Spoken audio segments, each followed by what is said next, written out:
So determinant, lesson 4-6, 3x3 matrices, determinants and inverses. So if that is your matrix, okay, turn on your calculators, because a lot of these we're going to be doing obviously on calculator. To do these by hand, it's a lovely method called the Gaussian elimination method. So next week on Monday, when I give you Gaussian, one problem, so you'll have two problems you'll have to do. One problem could take anywhere from 10 to 15 pages, depending on how well you can try to manipulate those matrices. And the reason why we're doing them by hand to find the inverse of those matrices, and we're doing them by Gaussian. I had a student that came back here a couple of years ago and said that the college professor in Bozeman took away the calculators. So everything was done by hand. So that's why I do a lot of the stuff where you have to do things by hand, and then you have the utilization of the calculators. So a lot of those professors do take away the calculators for that. It's not a hard process, it's just a pattern, it's a puzzle. And like I said, last year Annika did it just for fun, and she actually got them. So it's not something that's like, we can't do it. You'll be able to get it done. It's a harder process. It's like a pattern, it's a puzzle. So, but today we're gonna just do it on the calculators. That's how we're gonna do it. So, get into your matrix. So second, that x inverse. Go over to edit. Obviously it's a 3x3. And enter that matrix in. So 3, 6, -2, 1, 4, 7, 8, 11, 10. Okay, and then second, quit, so second mode. Then you want to go back to that matrix menu. So second, that x inverse. Move the cursor over to math. See where it says math?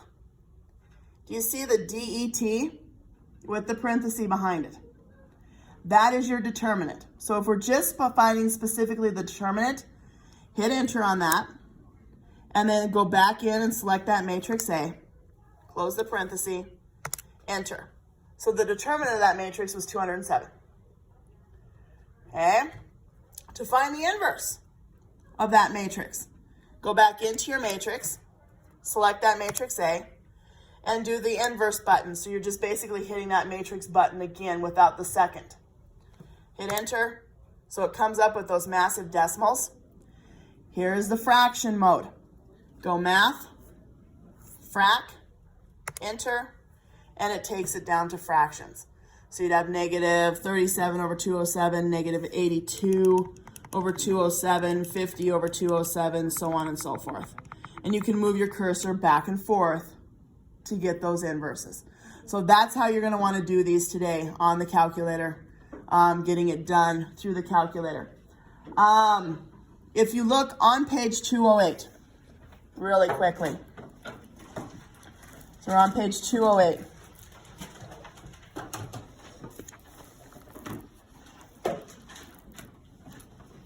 And that is, bless you, that is decoding your matrix. Okay, so we're gonna decode the matrix. So back in the day, a lot of military personnel, that's what they would do to do communications back and forth between people that were sitting in the offices behind the enemy lines to the people that were actually fighting. So they would send matrices. They would send an E matrix. So if you look under the bottom of that blue box, you're given one specific matrix. And they would call it whatever. That was the matrix that they would use. They would use that matrix to multiply it to the other random numbers that they would send. Now, a lot of them weren't in matrix form, obviously. They didn't have the brackets around them.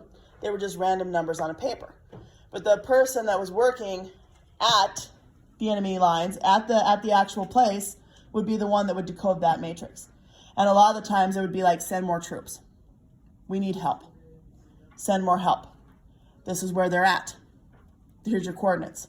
So on and so forth. And so a lot of it was done using the matrices. And that's how they would send the messages.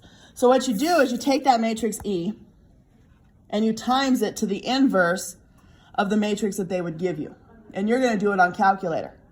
And then whatever the matrix was that you would come up with, if you look at the decoding part, the 14, 26, the 7, then you go and you'd match it with the letters.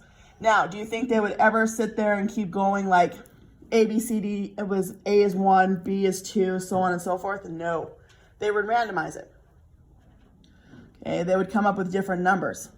And only the person that was behind that was doing the actual decoding of the matrices, the Gaussian method and all that stuff, because they didn't have calculators, they were the ones that would know what the letters meant, what the actual stuff meant, which is actually pretty cool. So you'll have a couple of decodings that you'll have to do.